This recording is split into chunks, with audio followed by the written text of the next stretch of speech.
Welcome to my digital story for SLP 1, Closing the Gap and Supporting Students with Disabilities.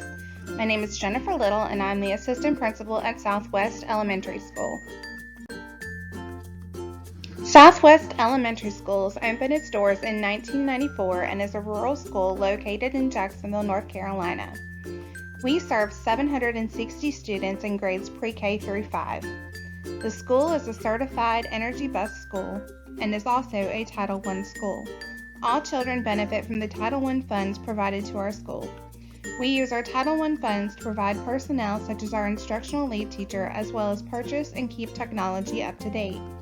Southwest has recently been awarded with the Purple Star Award. The Purple Star designation is awarded to schools that demonstrate military-friendly practices and a commitment to military students and their families. Southwest Elementary has been identified by the state of North Carolina as a low-performing school based on our achievement and growth scores. Less than 50% of students in grades 3 through 5 are demonstrating grade-level proficiency on EOGs in the areas of reading and math. 60% of 5th graders are demonstrating grade-level proficiency on science. Our biggest area of weakness is the performance of our students with disabilities on end-of-year testing. The state has graded our school as failing our students with disabilities. This subgroup is demonstrating 9% proficiency in math, 7.5% proficiency in reading, and 25% proficiency in science. Teacher working condition surveys show that teachers would like more time set aside for professional development to be data-driven, to have more autonomy to make decisions about instructional delivery, and would like classes to be assigned to maximize their likelihood of success with students. At Southwest, our mission is to improve the lives of the community through the education of its children, and our vision is success with every student. After meeting with the school principal, I've determined that the focus of my SLP will be to create a plan to increase proficiency and growth in our students with disabilities. Southwest currently has 158 students that are identified with an IEP or are in the evaluation process. This equals 20.8% of our overall student population. This is a large subgroup that cannot continue to be left behind.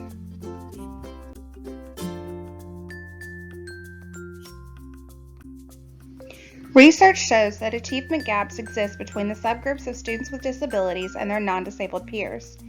Teacher attitudes towards students with disabilities and the expectations that they set for these students could impact the size of this gap. Teachers need to have high expectations for all students. To close this gap further, changes need to be made about how we implement accommodations, modifications, and interventions. Teachers would benefit from explicit instruction on these different types of accommodations and modifications and how they can be implemented and utilized in the classroom. Conversations at IEP meetings need to be heavily focused on how to support student needs in the classroom.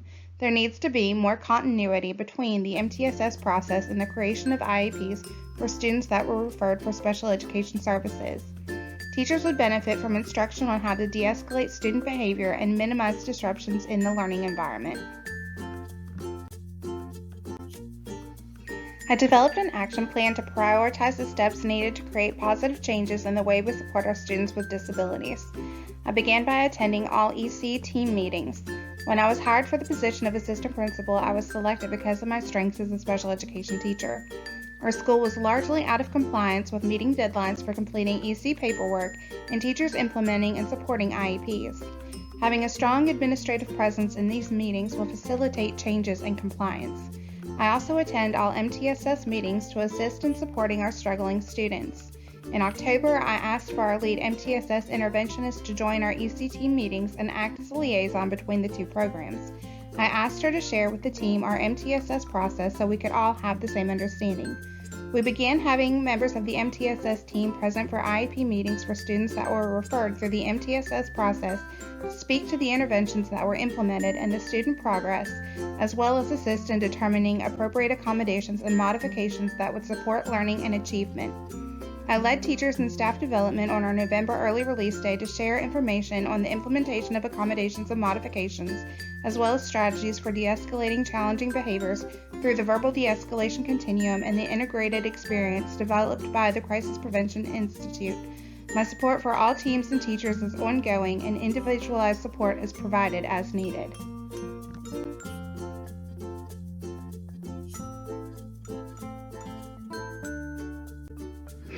On November 15th, I conducted our staff professional development day by beginning with a data dive into our state report card, assessment results, and EC data.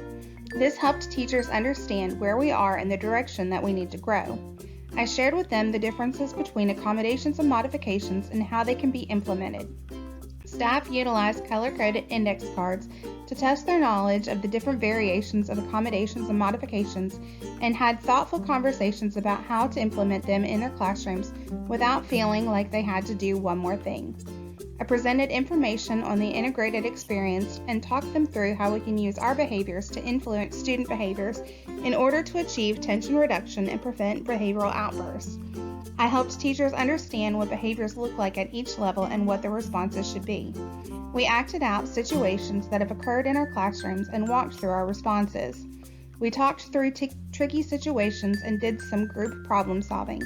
Teachers stated that they feel more confident in managing classroom behaviors as a result of this professional development.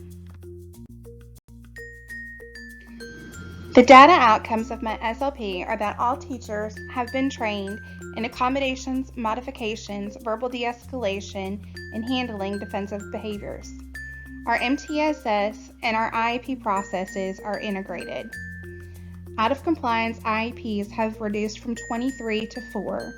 Teachers feel that there is better communication with EC and support staff, and teachers have higher expectations for their students with disabilities.